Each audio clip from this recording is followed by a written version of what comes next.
As the country grapples with the aftermath of a tragic aviation accident, the political landscape is also shifting, with new challenges ahead for the federal NDP. A new poll shows the NDP could be in for an uphill climb to get back to relevancy. Research Co. recently surveyed about 1,000 people online and found that most Canadians don't know any of the possible leadership candidates. MP Jenny Kwan was the most recognizable name, with 47% those polled saying that they knew who she was. The party is on the hunt for a new leader after Jagmeet Singh resigned following his federal election loss. Our correspondent Wyatt Sharpe reports.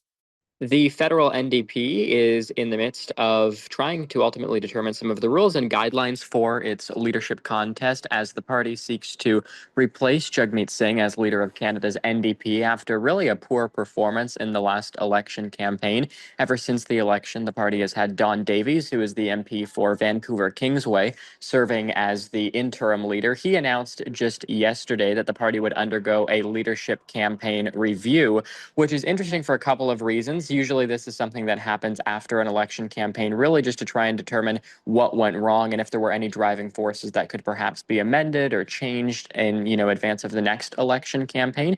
And part of that leadership review might be trying to address, kind of what qualities and characteristics perhaps the leader of the party, Jagmeet Singh, at the time had that perhaps didn't resonate with Canadians. A lot of people believe that it might have just simply been the fact that he was the party leader since 2017. He stopped resonating with Canadians. He wasn't able to deliver a new type of message anymore. That's certainly part of it. But, the qualities that the campaign review ultimately identifies as to things that, the next leader could do better are going to need to be things that are addressed in the leadership contest, which, again, we don't know the rules and regulations for yet. But a new poll, as you pointed out, suggests that not many Canadians know who any of the potential candidates are. We have MPs like Leah Gazan, Gord Johns, Jenny Kwan, Heather McPherson. Those are some of the MPs right now that are in the leadership contest. But then there's also other figures as well who have been suggested. Former MP Ruth Ellen Brosseau, who ran in a Quebec riding in the last election, of Berthier Mesquinage, who she was trying to come back and ultimately take the seat back from the incumbent Bloc Québécois candidate, an MP who held the seat, and of course she was the MP for that riding before as well. So it's interesting for a couple of reasons that people like her are considering throwing their hat in the ring, because she's an example of someone who is personally impacted by the devastating defeat for the NDP in this election.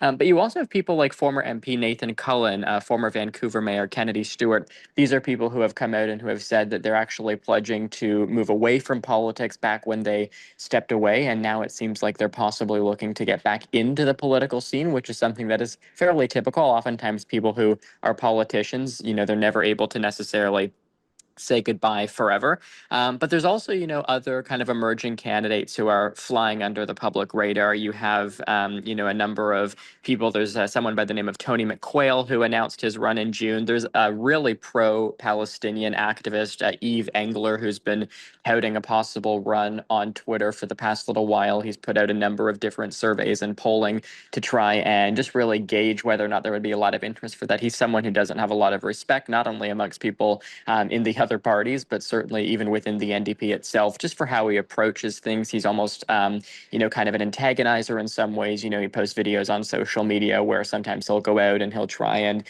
provoke various current elected officials. So again, that's one part of it. But really, the essence of this story is the fact that, and what the poll by, the research company shows, is that there is not a lot of people who are familiar with any of these candidates. And that was something that, whether or not you like Jagmeet Singh, when he ran in 2017, he at least had the backing of being a former legislator who was in the national spotlight. And so he was kind of, a default fit. He won at that time with, it was around 77% of the vote on the first ballot, not something that happens very often. And so the NDP is going to have, a really hard time with trying to match that, figuring out how can we choose someone who can ultimately quickly calibrate to this increasingly complex political climate.